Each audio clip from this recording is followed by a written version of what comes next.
Hello, alas 3 ng madaling araw, everyone. Kalmado Ito lang. mga nasa baba.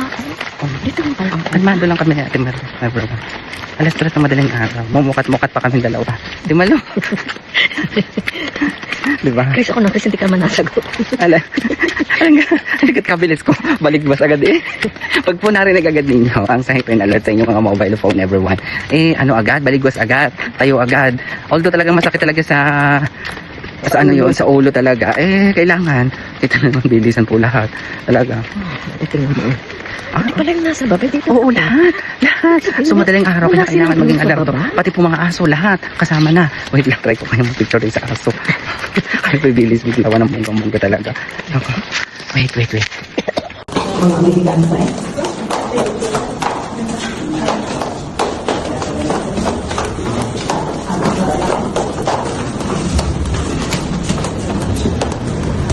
Dating gawin. Yan yung mga itsura namin, everyone. Di malo, oh. Ako maghuhod lang, everyone. Iba na ang itsura kapag nakahod na. Diba? Mag-iba kapag ka nahuhudan. So, ganyan kami na ito. Siya, di man, agad ako sa mo. Nakayup-yup na agad. Alam mo naman yan, Diyos ko po. So, Naantok pa ako. Alas 3. Buksan na ito. Ito lang. Ate Malu, tapos na ulit. Ang Back to bed na naman. Kailangan namin bumalik sa kaman. Oh, Lord.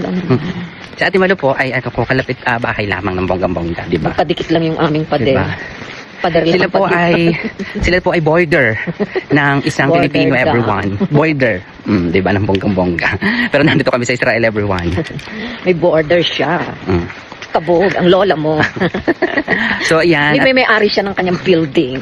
Tapos na po ang aming 30 minutes, kaya babalik na. Madaling araw. So, wala pong pinipiling oras.